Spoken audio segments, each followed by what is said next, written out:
Hello ನಮಸ್ತೆ students, welcome back to anti clock coaching academy. ನಾನು Nikhilesh, anti clock coaching ಅಕಾಡೆಮಿಯಿಂದ. Students ತುಂಬ ಇಂಪಾರ್ಟೆಂಟ್ ಅಪ್ಡೇಟ್ಗಳು KEA ಕಡೆಯಿಂದ. KEA ಡೈರೆಕ್ಟರ್ ಆಗಿರುವಂತಹ ಪ್ರಸನ್ನ ಕುಮಾರ್ ಸರ್ ಅವರು ಹೇಳಿದ್ದಾರೆ. ತುಂಬ ಇಂಪಾರ್ಟೆಂಟ್ ಅಪ್ಡೇಟು, ಒಂದು ಗುಡ್ ನ್ಯೂಸ್ ಕೂಡ ಇದೆ. ಯಾರ್ಯಾರಿಗೆ ಸೀಟ್ ಅಲಾಟ್ ಆಗಿಲ್ಲ, ಯಾರ್ಯಾರು ಇಲ್ಲಿಯವರೆಗೆ ಚಾಯ್ಸಸ್ಸನ್ನು ಮಾಡಲಿಲ್ಲ, ಯಾವುದ್ಯಾವುದನ್ನು ಮಿಸ್ ಮಾಡಿದ್ದಾರೆ, ಅವರೆಲ್ಲರೂ ಕೂಡ ಕೆಲವೊಂದಿಷ್ಟು ಗುಡ್ ನ್ಯೂಸ್ ಇದೆ. And very important, till the end ಈ ವಿಡಿಯೋವನ್ನು ನೋಡಿ, ಆಯಿತಾ. ನಾನು ಈ ವಿಡಿಯೋದಲ್ಲಿ KEA ಡೈರೆಕ್ಟರ್ ಆಗಿರುವಂಥ ಪ್ರಸನ್ನ ಕುಮಾರ್ ಸರ್ ಏನು ಹೇಳಿದ್ದಾರೆ ಇಂಜಿನಿಯರಿಂಗ್ ರಿಲೇಟೆಡ್, ಅದನ್ನು ನಿಮಗೆ ಶಾರ್ಟ್ ಆ್ಯಂಡ್ ಸ್ವೀಟಾಗಿ ಹೇಳ್ತಾ ಇದ್ದೇನೆ, ಆಯಿತಾ. ಕ್ರಿಸ್ಪಿಯಾಗಿ ತುಂಬ ಇದರಲ್ಲಿ ಹೇಳ್ತಾ ಇದ್ದೇನೆ, ಶಾರ್ಟ್ ಪೀರಿಯಡಲ್ಲಿ ಹೇಳ್ತಾ ಇದ್ದೇನೆ. ಅವ್ರು ಹೇಳಿದ್ದೇನೆ ನಾನು ನಿಮಗೆ ಹೇಳ್ತಾ ಇದ್ದೇನೆ, ಓಕೆ. ಸೊ ಇಲ್ಲಿ ಕೆಲವೊಂದು ವಿಷಯಗಳು ತುಂಬ ಅಡ್ವಾಂಟೇಜ್ ಇದೆ. ಈವನ್ ಇಂಜಿನಿಯರಿಂಗ್ ಸ್ಟೂಡೆಂಟ್ಸ್ಗಳಿಗೂ ಕೂಡ ಅಡ್ವಾಂಟೇಜ್ ಇದೆ, ಈವನ್ ಮೆಡಿಕಲ್ ಸ್ಟೂಡೆಂಟ್ಸ್ಗಳಿಗೂ ಕೂಡ ಅಡ್ವಾಂಟೇಜ್ ಇದೆ. ಆ್ಯಂಡ್ ಒನ್ ಮೋರ್ ಥಿಂಗ್ ಏನಂತ ಕೇಳಿದರೆ, ಆಲ್ರೆಡಿ KEAದವರು ಹೇಳಿದ್ದಾರೆ, All India Council of Technical Education ಅವರು 15th ಏನು ಕಾಲೇಜನ್ನು ಸ್ಟಾರ್ಟ್ ಮಾಡಬೇಕು ಅಂತ ಕೊಟ್ಟಿದ್ದಾರೆ. ಬಟ್ ಪ್ರೈವೇಟ್ ಕಾಲೇಜಸ್ ಅವ್ರು ಹೇಳಿದ್ದಾರೆ, ನಮ್ಮ ಮ್ಯಾನೇಜ್ಮೆಂಟ್ ಸೀಟನ್ನು ಕೂಡ ನಾವು ಫಿಲ್ ಮಾಡ್ಕೊಳ್ಬೇಕು, ಅದಕ್ಕೋಸ್ಕರ ನಮಗೆ 10 days ಬಿಫೋರ್ ನಿಮ್ಮದೆಲ್ಲ ಕೌನ್ಸಿಲಿಂಗನ್ನು ಮುಗಿಸಿ ನಮ್ಗೆ ಇದು ಮಾಡಿದರೆ ಒಳ್ಳೆಯದು ಅಂತ ಹೇಳಿದರು. ಸೊ ಅದಕ್ಕೋಸ್ಕರ 5th ಒಳಗಡೆ ನಡಿಬೇಕಾಗಿತ್ತು, ಬಟ್ ಆಗಲಿಲ್ಲ. ಸೊ KEA ಡೈರೆಕ್ಟರ್ ಆಗಿರೋ ಪ್ರಸನ್ನ ಕುಮಾರ್ ಸರ್ ಹೇಳಿದ ಪ್ರಕಾರ ಇನ್ನೂ 10 ಒಳಗಡೆ, ಈ ಮಂತ್ನ 10 ಒಳಗಡೆ 3rd ರೌಂಡು ಕೌನ್ಸಿಲಿಂಗ್ ಪ್ರಾಸೆಸ್ ಮುಗೀತದೆ. ಯಾಕಂದರೆ ಅವ್ರು ಏನು ಹೇಳಿದ್ದಾರೆ ಅಂತ ಕೇಳಿದರೆ, ಪ್ರೈವೇಟ್ ಕಾಲೇಜಸ್ ಅವ್ರು ಏನು ಹೇಳಿದ್ದಾರೆ, ಅವ್ರು ಆ್ಯಕ್ಚುಲಿ ಕೇಳಿದ್ದು 10 days, ಅಂದರೆ 15th ಸ್ಟಾರ್ಟ್ ಆಗೋದಾದರೆ 5th ನಿಮ್ಮ KEA ಕೌನ್ಸಿಲಿಂಗನ್ನು ಮುಗಿಸಿ ಅದಾದ ನಂತರ ನಮ್ಮ ಮ್ಯಾನೇಜ್ಮೆಂಟ್ ಸೀಟನ್ನು ನಾವು ಫುಲ್ ಮಾಡ್ಕೋತೇವೆ ಅಂತ ಹೇಳಿದರು. ಬಟ್ ಇದಾಗಲಿಲ್ಲ. ಸೊ 5 days ಕೊಡ್ತಾ ಇದ್ದಾರೆ ಅವರಿಗೆ, ಅಂದರೆ 10 ಒಳಗಡೆ KEA ಅಂದರೆ KCET through KEA Karnataka examination ಅಥಾರಿಟಿಯಿಂದ ಏನು ಕೌನ್ಸಿಲಿಂಗ್ ಪ್ರಾಸೆಸ್ ಮುಗೀತದೆ ನೋಡಿ, ಅದನ್ನು 10ವರೆಗೆ ಎಕ್ಸ್ಟೆಂಡ್ ಮಾಡ್ಬೋದು. 10 ನಂತರ ಇದು ಇರೋದಿಲ್ಲ. ಸೊ 10ಗೆ KEA ಕಡೆಯಿಂದ ಆಗುವಂತಹ 3 ಕೌನ್ಸಿಲಿಂಗ್ ಪ್ರಾಸೆಸ್ಗಳು ಕೂಡ ಎಂಡ್ ಆಗುತ್ತೆ. ಸೊ ಕರ್ನಾಟಕ ಎಕ್ಸಾಮಿನೇಷನ್ ಅಥಾರಿಟಿಯಿಂದ ಮಾಡುವಂಥ 3 ಕೌನ್ಸಿಲಿಂಗ್ ಪ್ರಾಸೆಸ್ಗಳು ಕೂಡ, ಅಂದರೆ 3 ಕೌನ್ಸಿಲಿಂಗ್ ರೌಂಡ್ಸ್ಗಳು ಕೂಡ 10 ಒಳಗಡೆ ಮುಗೀತದೆ, ಆಯಿತಾ. ಸೊ ಇದೊಂದು ಅಪ್ಡೇಟು ಅವ್ರು ಹೇಳಿದ ಪ್ರಕಾರ. ಇನ್ನು ಟೈಮ್ ಟೇಬಲ್ ಬಿಟ್ಟಿಲ್ಲ, ಇವತ್ತು ಬಿಡ್ತೇನೆ ಅಂತ ಹೇಳಿದ್ದಾರೆ, ಟೈಮ್ ಟೇಬಲ್ ಬಿಡ್ತಾರೆ, ಆಯಿತಾ. And one more thing very important, 3rd ರೌಂಡಲ್ಲಿ ಕಾಲೇಜನ್ನು ಆ್ಯಡ್ ಮಾಡಬಹುದು. ಲಾಸ್ಟ್ ಇಯರು ಕೂಡ ಸ್ಪೆಷಲ್ ರಿಕ್ವೆಸ್ಟ್ ಮೇಲೆ 3rd ರೌಂಡಿಗೆ ಆ್ಯಡ್ ಮಾಡಲಿಕ್ಕೆ ಬಿಟ್ಟಿದ್ದರು. ಈ ವರ್ಷವೂ ಕೂಡ ನೀವು KEA KCETಗೆ ಇಂಜಿನಿಯರಿಂಗ್ ಸ್ಟೂಡೆಂಟ್ಸ್ಗಳು ಕಾಲೇಜನ್ನು ಆ್ಯಡ್ ಮಾಡ್ಬೋದು. ಸರ್ ನಾನು ಫಸ್ಟ್ ರೌಂಡಲ್ಲಿ ಹಾಕಿದ್ದೆ, ನಂತರ ಚಾಯ್ಸ್ 2 ತೊಗೊಂಡೆ, ಅದು ಕೆಳಗಡೆ ಹೋಯಿತು, ಡಿಲೀಟ್ ಆಯಿತು. ಎಲ್ಲರೂ ಕೂಡ KEA ಕರೆಕ್ಟ್ ನೆನಪಿಟ್ಕೊಳ್ಳಿ, 3rd ರೌಂಡಿಗೆ ಕಾಲೇಜನ್ನು ಆ್ಯಡ್ ಮಾಡ್ಬೋದು. ಮತ್ತು ಡಿಲೀಟು ರೀಆರ್ಡ್ರಿಂಗ್ ಅದು ಆಪ್ಷನ್ ಆಲ್ರೆಡಿ ಇದೆ. ಅದು ಬಿಟ್ಟು ನೀವು ನ್ಯೂ ಕಾಲೇಜ್ ಅಂತ ಹೇಳಿದ್ರೆ, ಸರ್ ಸೀಟ್ ಮ್ಯಾಟ್ರಿಕ್ಸ್ ಆ್ಯಡ್ ಆಗಿರೋ ಕಾಲೇಜ್ ಮಾತ್ರನಾ? ಅಲ್ಲ, ನೀವು ಆಲ್ರೆಡಿ ಹಾಕಿದ್ದೀರಾ, ಬಟ್ ಅದು ನಿಮ್ಗೆ ಗೊತ್ತಾಗದೆ ಕೆಳಗಡೆ ಬಂತು, ಡಿಲೀಟ್ ಆಗೋಯ್ತು, ಅಂಥ ಕಾಲೇಜನ್ನು ನೀವು ಆ್ಯಡ್ ಮಾಡ್ಬೋದು. ಇನ್ನೊಂದು, ಈಗ 3rd ರೌಂಡಿಗೆ ನೀವು ಯಾವ ಕಾಲೇಜನ್ನು ಆ್ಯಡ್ ಮಾಡ್ತಾ ಇದ್ದೀರಾ, ಯಾವ ಕೋರ್ಸನ್ನು ಆ್ಯಡ್ ಮಾಡ್ತಿದ್ದೀರಾ, ಅದು ಸಿಕ್ಕಿದ ಮೇಲೆ 100% ನೀವು ಹೋಗಲೇಬೇಕು. ನಾನು ಹೋಗೋದಿಲ್ಲ ಅಂತ ಕೂತ್ಕೊಳ್ಳಿಕ್ಕಿಲ್ಲ. ಅದಕ್ಕೆ ನಾನು ಹೇಳ್ತಾ ಇರೋದು, ಒಂದು ರಿಸ್ಕು ತೊಗೊಳ್ಬೇಡಿ. ಅಂದರೆ ಏನು ಹೇಳ್ತಾರೆ, ಸುಮ್ಮನೆ ಬೇಕಾಬಿಟ್ಟು ಇಲ್ಲದೆ ಇರೋ ಕಾಲೇಜು ನೀವು ಜಾಯ್ನೇ ಆಗೋದಿಲ್ಲ, ಇದು ನನಗೆ ಸಿಗೋದಿಲ್ವೇನೋ ಸುಮ್ಮನೆ ನೋಡೋಣ ಅಂತ ಹಾಕೋದು, ಅದೆಲ್ಲ ಮಾಡಬೇಡಿ. ನೀವು ಸಿಕ್ಕಿದರೆ 100% ಹೋಗಲೇಬೇಕು. ಇದು ವೆರಿ ವೆರಿ ಇಂಪಾರ್ಟೆಂಟ್. ಹೊಸ ಕಾಲೇಜನ್ನು ಆ್ಯಡ್ ಮಾಡ್ಬೋದು. ಅದಕ್ಕೋಸ್ಕರ ನೀವು ಯಾವ್ಯಾವ ಕಾಲೇಜನ್ನು ಹೇಗಿದ್ದರೂ ಆಲ್ರೆಡಿ ಸೀಟ್ ಮ್ಯಾಟ್ರಿಕ್ಸನ್ನು ರಿಲೀಸ್ ಮಾಡಿದ್ದಾರೆ. ಸೊ ಸೀಟ್ ಮ್ಯಾಟ್ರಿಕ್ಸನ್ನು ರಿಲೀಸ್ ಮಾಡಿದ್ದಾರೆ, ಆ ಸೀಟ್ ಮ್ಯಾಟ್ರಿಕ್ಸನ್ನು ನೋಡಿಕೊಳ್ಳಿ. ಅದರಲ್ಲಿರೋ ಕಾಲೇಜ್ಗಳು, ಸರ್ ಇದೊಂದು ಕಾಲೇಜ್ ಇದೆ, ಅಲ್ಲಿ ನನಗೆ ಆ ಕಾಲೇಜ್ ಬೇಕಿತ್ತು, ಬಟ್ ಅಲ್ಲಿ ಸೀಟ್ ವೇಕೆನ್ಸಿ ಇಲ್ಲ, ನಾನು ಅದು ಹಾಕೋದು ಬೇಡವಾ? ಹಾಕೋದ್ರಲ್ಲಿ ಏನು ಪ್ರಾಬ್ಲಮ್ ಇಲ್ಲ. ಅದಕ್ಕೆ ಅವ್ರು ಹೇಳಿದ್ದಾರೆ, ಅವರು ಏನು ಹೇಳ್ತಾ ಇದ್ದಾರೆ ಅಂತ ಕೇಳಿದರೆ, ನಿಮಗೆ ಆನ್ ಸ್ಪಾಟಲ್ಲಿ ನಾನು ಅದನ್ನು ಹೇಳಿದ್ದೇನೆ, ಅದನ್ನು ಇಲ್ಲಿ ಇದು ಕೊಟ್ಟಿದ್ದಾರೆ ನೋಡಿ, ಅದನ್ನು ನಿಮಗೆ ಓದಿ ಹೇಳ್ತೇನೆ ಒಂದು ಟೈಮ, ಅದನ್ನು ಕೂಡ ಹೇಳ್ತೇನೆ, ಆಯಿತಾ. ಸೊ ಈ ನೋಟಿಫಿಕೇಷನ್ ಏನು ರಿಲೀಸ್ ಮಾಡಿದ್ದಾರೆ ಅದನ್ನು ಕೂಡ ಒನ್ ಟೈಮ್ ಓದಿ ಹೇಳ್ತೇನೆ. ಸೊ ಅದರದ್ದೇ ಸಮ್ಮರಿ ನಾನು ಹೇಳ್ತಾ ಇರೋದು ಆದರೂ, ಓಕೆ. ಇನ್ನು ವೆರಿ ಇಂಪಾರ್ಟೆಂಟು, ಯಾರ್ಯಾರು ಫಸ್ಟ್ ರೌಂಡಲ್ಲಿ ಸೀಟ್ ಅಲಾಟ್ ಆಗಿದೆ, ಇಲ್ಲಿ ಕೊಟ್ಟಿದ್ದಾರೆ ನೋಡಿ, ಇಲ್ಲಿ ಹೇಳಿದ್ದಾರೆ ನೋಡಿ, ಈ ವರ್ಗದ ಅಭ್ಯರ್ಥಿಗಳಿಗೆ ಸೂಚನೆ, 1ನೇ ಸುತ್ತಿನಲ್ಲಿ ಅಥವಾ 2ನೇ ಸುತ್ತಿನಲ್ಲಿ ಯಾವುದೇ ಸೀಟು ಹಂಚಿಕೆಯಾಗದಿರುವ, ಅಂದರೆ ಫಸ್ಟ್ ರೌಂಡಲ್ಲಿ 2nd ರೌಂಡಲ್ಲಿ ನಿಮಗೆ you have been not allotted any seat ಅಂತ ಬಂದವರು, ಪ್ಲಸ್ 1ನೇ ಮತ್ತು 2ನೇ ಸುತ್ತಿನಲ್ಲಿ ಅದೇ ಸೇಮ್, 2ನೇ ಸುತ್ತಿನಲ್ಲಿ ಹಂಚಿಕೆಯಾದ ಸೀಟನ್ನು ಯಾವುದೇ ಚಾಯ್ಸ್ಗಳು ನೀಡದಿರುವ, ವೆರಿ ವೆರಿ ಇಂಪಾರ್ಟೆಂಟ್.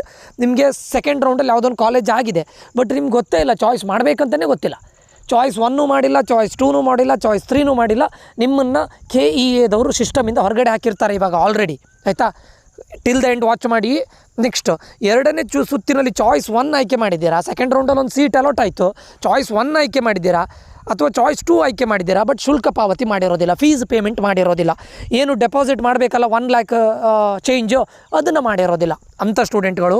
ಪ್ಲಸ್ 2ನೇ ಸುತ್ತಿನಲ್ಲಿ ಚಾಯ್ಸ್ 3 ಮಾಡಿದ್ದೀರಾ, ಬಟ್ ಕಾಸ್ಟ್ ಆ್ಯಂಡ್ ಡೆಪಾಸಿಟ್ ಮಾಡಲಿಲ್ಲ. ಚಾಯ್ಸಸ್ಸನ್ನು ಮಾಡಿದ್ದೀರಾ, ಬಟ್ ಕಾಸ್ಟ್ ಆ್ಯಂಡ್ ಡೆಪಾಸಿಟ್ 10,000 ಹೇಳಿದ್ದೀರಾ, ಅದನ್ನು ಮಾಡಲಿಲ್ಲ. ಯಾರ್ಯಾರು ಮೊದಲ ಸುತ್ತಿನಲ್ಲಿ ಸೀಟ್ ಆಗದೇ ಇದ್ದವರು ಅಥವಾ ಎರಡನೇ ಸುತ್ತಿನಲ್ಲಿ ಸೀಟ್ ಆಗದೇ ಇದ್ದವರು, you have be not allotted any seat ಅಂತ ಬಂದವರು. ಆ್ಯಂಡ್ ಎರಡನೇ ಸುತ್ತಿನಲ್ಲಿ ಚಾಯ್ಸ್ 1 ಅಥವಾ ಚಾಯ್ಸ್ 2 ಮಾಡಿದ್ದೀರಾ, ಬಟ್ ಫೀಸನ್ನು ಪೇ ಮಾಡಲಿಲ್ಲ. ಅಥವಾ ಎರಡನೇ ಸುತ್ತಿನಲ್ಲಿ ಚಾಯ್ಸ್ 3 ಮಾಡಿದ್ದೀರಾ, ಬಟ್ ಕಾಷನ್ ಡೆಪಾಸಿಟನ್ನು ಪೇ ಮಾಡಲಿಲ್ಲ. ಇದೆಲ್ಲ ಸ್ಟೂಡೆಂಟ್ಗಳಿಗೆ ವೆರಿ ವೆರಿ ಇಂಪಾರ್ಟೆಂಟ್, ನೆನ್ಪಿಟ್ಕೊಳ್ಳಿ. ಈ ಮೇಲ್ಕಂಡ ವರ್ಗದ ಅಭ್ಯರ್ಥಿಗಳು 3ನೇ ಸುತ್ತಿನಲ್ಲಿ ಭಾಗವಹಿಸಲು ನಿಮ್ಗೆ ಇಷ್ಟ ಇದ್ದರೆ, ಇಲ್ಲ ನಾನು 3rd ರೌಂಡಲ್ಲಿ ಪಾರ್ಟಿಸಿಪೇಟ್ ಮಾಡ್ತೇನೆ ಅಂತ ನಿಮಗೆ ಇಂಟ್ರೆಸ್ಟೆಡ್ ಇದ್ದರೆ, ವೆರಿ ಇಂಪಾರ್ಟೆಂಟು, ಆಯ್ಕೆಗಳನ್ನು ದಾಖಲಿಸುವ ಪ್ರಕ್ರಿಯೆ ಪ್ರಾರಂಭಿಸಿದ ನಂತರ ನೀವು ಲಾಗಿನ್ ಆಗ್ತೀರಾ.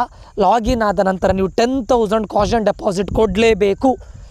10,000 ಕಾಷನ್ ಡೆಪಾಸಿಟನ್ನು ಪಾವತಿಸಿದಲ್ಲಿ ನೀವು 3ನೇ ಸುತ್ತಿಗೆ ಅನುಮತಿಸಲಾಗುವುದು. ನಿಮ್ಮ ಇಚ್ಛೆಗಳನ್ನು ಪುನಃ ಮತ್ತೆ ನಿಮಗೆ ಎಗೇನ್ ಎಂಟ್ರಿ ಮಾಡಲಿಕ್ಕೆ ಬಿಡ್ತಾರೆ. ವೆರಿ ಇಂಪಾರ್ಟೆಂಟ್, ನೆನಪಿಟ್ಕೊಳ್ಳಿ. ಯಾರ್ಯಾರು ಚಾಯ್ಸಸನ್ನು ಮಾಡಲಿಲ್ಲ, ಯಾರ್ಯಾರಿಗೆ ಸೀಟ್ ಅಲಾಟ್ ಆಗಿಲ್ಲ, ಯಾರ್ಯಾರು ಫೀಸ್ ಪೇ ಮಾಡಲಿಲ್ಲ, 2nd ರೌಂಡಲ್ಲಿ ಯಾವುದೋ ಒಂದು ಚಾಯ್ಸಸನ್ನು ಮಾಡಿ ಫೀಸನ್ನು ಪೇ ಮಾಡಲಿಲ್ಲ, ಅವರೆಲ್ಲರೂ ಕೂಡ 10,000 ಕಾಷನ್ ಡೆಪಾಸಿಟನ್ನು ಕಟ್ಟಲೇಬೇಕು. ಅರ್ಥ ಆಯ್ತಾ? ಇದು ಯಾರು ಇಂಜಿನಿಯರಿಂಗ್ ಸ್ಟೂಡೆಂಟ್ಸ್ಗಳಿಗೆ ನಾನು ಮಾತಾಡ್ತಾ ಇರೋದು. 3ನೇ ಸುತ್ತಿನಲ್ಲಿ ಅಭ್ಯರ್ಥಿಗಳು ಆಸಕ್ತಿ ಇದ್ದಲ್ಲಿ ಹೊಸದಾಗಿ ಆಯ್ಕೆಗಳನ್ನು ನೀವು ಕ್ರಮವಾಗಿ ಇದು ಮಾಡ್ಬೋದು. 3ನೇ ಸುತ್ತಿನಲ್ಲಿ ಈಗ ಹೇಗಿದ್ರು ಆ್ಯಡಿಂಗ್ ಆಪ್ಷನ್ ಇದೆ, ನಿಮಗೆ ಬೇಕಾದಾಗೆ ಕಾಲೇಜ್ಗಳನ್ನು ಆಪ್ಷನ್ ಎಂಟ್ರಿ ಮಾಡ್ಕೊಳ್ಬೋದು. ಆಯಿತಾ? ಮತ್ತು ನೆನಪಿಟ್ಕೊಳ್ಳಿ, ಇದು ಸಿಕ್ಕಿದರೆ ಈ ಕಾಲೇಜಿಗೆ ಕಂಪಲ್ಸರಿ ಅಡ್ಮಿಷನ್ ತೊಗೊಳ್ಬೇಕು. ಅದಾದಮೇಲೆ ಆದಮೇಲೆ ಸರ್ ಅವ್ರು ಹೇಳ್ತಾ ಇದ್ದಾರೆ ಈ ಕಾಲೇಜ್ ಒಳ್ಳೆಯಲ್ಲ, ನನಗೆ ಈಗ ಸೀಟು ಸರೆಂಡರ್ ಮಾಡಬೇಕಂದ್ರೆ ಆಗೋದಿಲ್ಲ, ಅದಕ್ಕೆ ಈಗನೇ ಇವಾಗಲೇ ಹೇಳ್ತಾ ಇದ್ದೇನೆ, ದಯವಿಟ್ಟು ನೀವು ಕಾಲೇಜ್ ಎಂಟ್ರಿ ಮಾಡಲಿಕ್ಕೂ ಮುಂಚೆ ನೋಡಿಕೊಳ್ಳಿ, ಆ ಕಾಲೇಜಿಗೆ ನೀವು ಕಂಪಲ್ಸರಿ ಅಡ್ಮಿಷನ್ ತೊಗೊಳ್ಳೇಬೇಕು. ಓಕೆ, ಎಲ್ರಿಗೂ ಈಗ ಚಾಯ್ಸ್ 2 ಮತ್ತು ಚಾಯ್ಸ್ 3 ಮಾಡಿ ಯಾರ್ಯಾರು 3rd ರೌಂಡಿಗೆ ಹೋಗಿದ್ದೀರಾ, ಹೊಸ ಕಾಲೇಜನ್ನು ಆ್ಯಡ್ ಮಾಡೋ ಆಪ್ಷನ್ಸ್ ಇದೆ. ಇದು ವೆರಿ ವೆರಿ ಇಂಪಾರ್ಟೆಂಟ್. ಆಯಿತಾ? ಈಗ ಇದೆಲ್ಲದೂ ಆಗಿದೆ. ನೀವು 3rd ರೌಂಡಿಗೆ ಬಂದು ಮತ್ತೆ ನನಗೆ ಸೀಟ್ ಅಲಾಟ್ ಆದಮೇಲೆ ನನಗೆ ಈ ಕಾಲೇಜ್ ಬೇಡ ಅಂತಾದರೆ ನಿಮ್ಮ ಎಲ್ಲ ಅಮೌಂಟನ್ನು ಅವರು ಮುಟ್ಟುಗೋಲು ಹಾಕ್ಕೊಳ್ತಾರೆ. ನಿಮ್ಗೆ ₹1 ವಾಪಸ್ ಕೊಡೋದಿಲ್ಲ. ಪ್ಲಸ್ ನೀವು ಇನ್ ಕೇಸ್ KE ಆಫೀಸಿಗೆ ಹೋಗಿ ಸರೆಂಡರ್ ಮಾಡಬೇಕು ಅಂತಿದ್ರೆ ಅವರು 5 ಇಯರ್ಸ್ ಫೀಸನ್ನು ತಗೊಳ್ತಾರೆ. ನೆಕ್ಸ್ಟ್ ಇಯರ್ ನಿಮಗೆ KEಯ ಆಪ್ಷನ್ ಎಂಟ್ರಿ ಇದರಲ್ಲಿ ನಿಮಗೆ ಏನು ಹೇಳ್ತಾರೆ, ಕೌನ್ಸಿಲಿಂಗ್ ಪ್ರಾಸೆಸ್ಸಲ್ಲಿ ಪಾರ್ಟಿಸಿಪೇಟ್ ಮಾಡಲಿಕ್ಕೆ ಬಿಡೋದಿಲ್ಲ, ನಿಮ್ಮನ್ನು ಡಿಬಾರ್ ಮಾಡ್ತಾರೆ. ಓಕೆ, ಸೊ ಇದೆಲ್ಲ ವಿಷಯಗಳನ್ನು ಮೈಂಡಲ್ಲಿ ಇಟ್ಕೊಂಡು ಮುಂದುವರಿಬೇಕು. ಸುಮ್ಮನೆ ಎಲ್ಲದನ್ನು ಇದು ಮಾಡಲಿಕ್ಕೆ ಹೋಗಬೇಡಿ. ಇವಾಗಲೇ ಹೇಳ್ತಾ ಇದ್ದಾನೆ. ಇದಿಷ್ಟು ವಿಷಯ. ಮೇಯ್ನ್ ಗುಡ್ ನ್ಯೂಸ್ ಏನು ಅಂತ ಕೇಳಿದರೆ, ಹೊಸ ಕಾಲೇಜನ್ನು ಆ್ಯಡ್ ಮಾಡ್ಬೋದು, ಮತ್ತು ರೀಆರ್ಡ್ರಿಂಗ್ ಡಿಲೀಟಿಂಗ್ ಮಾಡ್ಬೋದು, ಮತ್ತು ಯಾರ್ಯಾರು ಫೀಸ್ ಪೇ ಮಾಡಿ ಚಾಯ್ಸಸ್ಗಳನ್ನು ಮಾಡದೇ ಇದ್ದವರು, ಪ್ಲಸ್ ಯಾರ್ಯಾರಿಗೆ ಸೀಟ್ ಅಲಾಟ್ ಆಗಿಲ್ಲ 1st ರೌಂಡ್ 2nd ರೌಂಡಲ್ಲಿ, ಮತ್ತು ಚಾಯ್ಸಸ್ಗಳನ್ನು ಮಾಡಿ ಫೀಸ್ ಪೇ ಮಾಡದೇ ಇದ್ದವರು, ಅವ್ರು ಎಲ್ಲರಿಗೂ ಕೂಡ ಲಾಸ್ಟ್ ಚಾನ್ಸ್ ಕೊಡ್ತಾ ಇದ್ದಾರೆ. ನಿಮ್ಗೆಲ್ಲರಿಗೂ ಕೂಡ ಲಾಸ್ಟ್ ಚಾನ್ಸ್ 10,000 ಕಾಷನ್ ಡೆಪಾಸಿಟ್ ಮಾಡಿ ಸೀಟ್ ಮ್ಯಾಟ್ರಿಕ್ಸನ್ನು ನೋಡ್ಕೊಳ್ಳಿ. ಬೇಕಾದರೆ ಸೀಟ್ ಮ್ಯಾಟ್ರಿಕ್ಸನ್ನೇ ನೋಡ್ಕೊಳ್ಬೇಕಂತಲ್ಲ, ನಿಮ್ಗೆ ಬೇಕಾಗಿರೋ ಕಾಲೇಜಿನ ಎಲ್ಲದನ್ನು ದಯವಿಟ್ಟು ಮಾಡಿದ ನಂತರ ಕಾಲೇಜು ಮತ್ತು ಕೋರ್ಸ್ ಅಲಾಟ್ ಆದರೆ ಕಂಪಲ್ಸರಿ ಜಾಯ್ನ್ ಆಗಲೇಬೇಕು. ಇದು ವೆರಿ ಇಂಪಾರ್ಟೆಂಟ್. ಮತ್ತೊಂದು ಏನು ಅಂತ ಕೇಳಿದರೆ, ಈಗ ನಮ್ಮ ಕರ್ನಾಟಕದಿಂದ ಮೆಡಿಕಲ್ ಕಾಲೇಜಸ್ಸಲ್ಲಿ 50 ಸೀಟ್ಸ್, 8 ಕಾಲೇಜಲ್ಲಿ 50 ಸೀಟ್ಸ್ ಇನ್ಕ್ರೀಸ್ ಆಗಿದೆ. ಅಂದರೆ 8 ಕಾಲೇಜಲ್ಲಿ ಸೀಟ್ಸ್ಗಳು ಇನ್ಕ್ರೀಸ್ ಆಗಿದೆ ಕರ್ನಾಟಕದ ಮೆಡಿಕಲ್ ಕಾಲೇಜಲ್ಲಿ. ಓಕೆ, ಸೊ ಇದರಲ್ಲಿ ನಿಮಗೆ NRI ಸೀಟ್ಸು ಕೂಡ ಬರುತ್ತೆ. 51 ಸಮಥಿಂಗ್ ಸೀಟ್ಸ್ NRI ಇದೆ, ಉಳಿದಿರೋದು ಎಲ್ಲದೂ ಕೂಡ ನಮ್ಮ ಮೆಡಿಕಲ್ ಸೀಟ್ಸ್ ಇನ್ಕ್ರೀಸ್ ಆಗಿದೆ. ಸೊ ಈ ಮೆಡಿಕಲ್ ಸೀಟಿಂದ ಕಟ್ ಆಫ್ ರ್ಯಾಂಕ್ ಇನ್ಕ್ರೀಸ್ ಆಗೋ ಚಾನ್ಸಸ್ ಇದೆ. ಕೆಲವೊಂದಿಷ್ಟು ಸ್ಟೂಡೆಂಟ್ಸ್ಗಳಿಗೆ ಅಪ್ಗ್ರೇಡ್ ಆಗ್ಬೋದು. ಸರ್ ಹಾಗಾದರೆ MCCದು ಕತೆ ಏನು? MCC ಅವ್ರು ಹೇಳಿದ್ದು ರಿಸಲ್ಟ್ 12th ಅಂತ ಹೇಳಿದಾರಂತೆ. ಬಟ್ ಸರ್ 10ಗೆ ಮಾಡೋ ಬರಲಿ ಒಂದು 2 ಡೇಸ್ ವೆಯ್ಟ್ ಮಾಡ್ಬೋದಲ್ಲ? ಆಗೋದಿಲ್ಲ. ಯಾಕಂತ ಕೇಳಿದರೆ MCC ಪ್ರಸನ್ನಕುಮಾರ್ ಸರ್ ಹೇಳಿದ ಪ್ರಕಾರ MCC ಅವರು 12ಗೂ ಕೂಡ ರಿಸಲ್ಟ್ ಕೊಡೋದು ಕಷ್ಟ. ಯಾಕಂತ ಕೇಳಿದರೆ ಎಷ್ಟೋ ಪ್ರೈವೇಟ್ ಕಾಲೇಜಸ್ಗಳು ಹೆಚ್ಚಿನ ಸೀಟ್ಸ್ಗಾಗಿ ಡಿಮ್ಯಾಂಡ್ ಮಾಡಿದ್ದಾರೆ. ಸೊ ಅದು ಕೂಡ ಚರ್ಚೆ ಆಗ್ತಾ ಇದೆ. ಸೊ ಈ ಡೇಟು ಕೂಡ ಪೋಸ್ಟ್ಪೋನ್ ಆಗುತ್ತೆ, ನಮ್ಗೆ ವೆಯ್ಟ್ ಮಾಡಲಿಕ್ಕೆ ಆಗೋದಿಲ್ಲ. ಸೊ MCCಗೆ ವೆಯ್ಟ್ ಮಾಡ್ತಾ ಇಲ್ಲ. 10 ಒಳಗಡೆ ಎಲ್ಲದೂ ಪ್ರಾಸೆಸ್ ಮುಗೀತದೆ. ರಿಸಲ್ಟ್ ಅಂತೂ 100% ಬಂದಿರುತ್ತೆ, ಎಲ್ಲ ಪ್ರಾಸೆಸ್ ಮುಗೀತದೆ. ಬಟ್ ನಮ್ಮ ಕರ್ನಾಟಕದ ಮೆಡಿಕಲ್ ಕಾಲೇಜ್ಗಳಲ್ಲಿ ಸೀಟ್ಸ್ ಇನ್ಕ್ರೀಸ್ ಆಗಿದೆ, ಇದರಿಂದ ಕಟ್ ಆಫ್ ರ್ಯಾಂಕ್ ಇನ್ಕ್ರೀಸ್ ಆಗ್ಬೋದು. ಆಯಿತಾ? ಸೊ ಇದ್ರ ಬಗ್ಗೆ ನಿಮಗೆ ಗೊತ್ತಿರಲಿ. ಸೊ ಇದು ವೆರಿ ಇಂಪಾರ್ಟೆಂಟ್. ಸರ್ ನಾನು ಆಪ್ಷನ್ ಎಂಟ್ರಿ ನಾನು ಈ ಕಾಲೇಜ್ ಹಾಕಬೇಕು ಅಂತಿದ್ದೇನೆ, ಬಟ್ ಸೀಟ್ ಮ್ಯಾಟ್ರಿಕ್ಸಲ್ಲಿ ಆ ಕಾಲೇಜಲ್ಲಿ ಸೀಟೇ ಇಲ್ಲ, ಹಾಗಾದರೆ ನಂಗೆ ಸೀಟ್ ಸಿಗೋದಿಲ್ವಾ? ನಾವು ಅದೇ ಹೇಳ್ತಾ ಇರೋದವರು. ಈಗ ಒಂದು ಇದು ಯಾವುದು MCC ನಾವು ಮೊದಲು ಒಪ್ಸಿದ್ದಿತ್ತು. MCCನ ಬಿಟ್ಟರೆ ನಿಮಗೆ ಕರ್ನಾಟಕದ ಯಾವ ಮೆಡಿಕಲ್ ಕಾಲೇಜ್ಗಳಿದೆ ನೋಡಿ, ಅದರಲ್ಲೂ ಕೂಡ ನಿಮ್ಗೆ ಸಿಗ್ಬೋದು. ಆಯಿತಾ? ಕರ್ನಾಟಕದ ಮೆಡಿಕಲ್ ಕಾಲೇಜ್ಗಳಿದ್ದು ನಿಮ್ಗೆ ಇವಾಗ ಸೀಟ್ಸ್ ಇನ್ಕ್ರೀಸ್ ಆಗಿರಲಿಕ್ಕೆ ಹೋಗಿ ಅವರು ಬೇರೆ ಕಾಲೇಜಿಗೆ ಅಪ್ಗ್ರೇಡ್ ಆದಾಗ, ಇಲ್ಲಿ ಇಂಜಿನಿಯರಿಂಗ್ ಕಾಲೇಜ್ಗಳು ವೇಕೆಂಟ್ ಆದಾಗ ಅದರಿಂದನೂ ಕೂಡ ಅಪ್ಗ್ರೇಡ್ ಆಗುತ್ತೆ. Very important. ಮತ್ತು ನಾನು ಹೇಳಿದ್ದೇನೆ, ಆನ್ ಸ್ಪಾಟಲ್ಲಿ ಇನ್ ಕೇಸ್ ಅಪ್ಗ್ರೇಡ್ ಆದರೆ ಆವಾಗಲೂ ಕೂಡ ನಿಮಗೂ ಕೂಡ ಅಪ್ಗ್ರೇಡ್ ಆಗೋ ಚಾನ್ಸಸ್ ಇದೆ. ಇದು ವೆರಿ ವೆರಿ ವೆರಿ ಇಂಪಾರ್ಟೆಂಟ್. ಇದಿಷ್ಟು ಅಪ್ಡೇಟ್ಗಳು KEA ಕಡೆಯಿಂದ ಬಂದಂಥ ಅಪ್ಡೇಟ್ಗಳು. ಇದು ಇಂಜಿನಿಯರಿಂಗ್ ರಿಲೇಟೆಡ್, ಇನ್ನು ಮೆಡಿಕಲ್ ರಿಲೇಟೆಡ್ ಬೇರೆ ಕೊಟ್ಟಿದ್ದಾರೆ, ಬಟ್ ನಾನು ಮೇಜರ್ಲಿ ಫೋಕಸ್ ಮಾಡ್ತಾ ಇರೋದು ಇಂಜಿನಿಯರಿಂಗ್ ಮೇಲ್ಗಡೆ, ಅದಕ್ಕೋಸ್ಕರ ನಾನು ಹೇಳ್ತಾ ಇರೋದು. ಆಯಿತಾ? ಆ್ಯಂಡ್ ಆಪ್ಷನ್ ಎಂಟ್ರಿ ಮಾಡುವಾಗ ನೋಡ್ಕೊಳ್ಳಿ. ಅದಾದಮೇಲೆ ಸೀಟ್ ಸಿಕ್ಕಿ ಆದಮೇಲೆ ಸರ್ ನನಗೆ ಅದಾಯಿತು ಇದಾಯಿತು ಅಂತ ದಯವಿಟ್ಟು ಮಾಡಬೇಡಿ. ಥರ್ಡ್ ರೌಂಡಲ್ಲಿ ಸೀಟ್ ಸಿಕ್ಕಿದ್ರೆ ಕಂಪಲ್ಸರಿ ಹೋಗಲೇಬೇಕು. ನಾನು ಪ್ರತಿ ವಿಡಿಯೋದಲ್ಲೂ ನಾನು ಇದನ್ನೇ ಹೇಳ್ತಾ ಇದ್ದೇನೆ. ಥರ್ಡ್ ರೌಂಡಲ್ಲಿ ಯಾವುದೇ ಕಾಲೇಜ್ ಆದರೂ ನೀವು ಸೀಟ್ ಯಾವುದು ಆಪ್ಷನ್ ಎಂಟ್ರಿ ಮಾಡ್ತಾ ಇದ್ದೀರಾ ಅದು ಯಾವುದೇ ಕಾಲೇಜಲ್ಲಿ ಯಾವುದೇ ಬ್ರ್ಯಾಂಚ್ ಆದರೂ ಕಂಪಲ್ಸರಿ ಹೋಗಬೇಕು. ನೀವು ಆಪ್ಷನ್ ಎಂಟ್ರಿ ಮಾಡುವಾಗ ಕಂಪ್ಯೂಟರ್ ಸೈನ್ಸ್ ಬದಲು ಬೇರೆ ಯಾವುದೋ ಸಿವಿಲ್ ಬ್ರಾಂಚ್ ಕೊಡೋದು ಅಥವಾ ಮೆಕ್ಯಾನಿಕಲ್ ಬ್ರಾಂಚ್ ಕೊಟ್ಟೋದು ಆದಮೇಲೆ ಸಿಕ್ಕಿ ಆದಮೇಲೆ ನಾನು ಹೋಗೋದಿಲ್ಲ ಅಂದರೆ ಆಗೋದಿಲ್ಲ.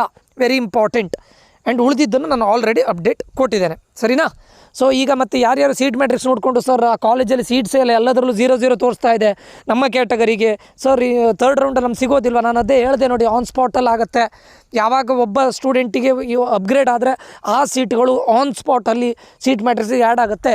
ಅಂಥ ಸೀಟ್ಸ್ಗಳು ನಿಮಗೂ ಕೂಡ ಸಿಗ್ಬೋದು ನಿಮ್ಮ ಕ್ಯಾಟಗರಿ ಆಗಿದ್ದರೆ. ಸೊ ದಯವಿಟ್ಟು ವೆಯ್ಟ್ ಮಾಡಿ, ಆಯಿತಾ? ಇದು 10ವರೆಗೆ ಟೈಮ್ ಇದೆ.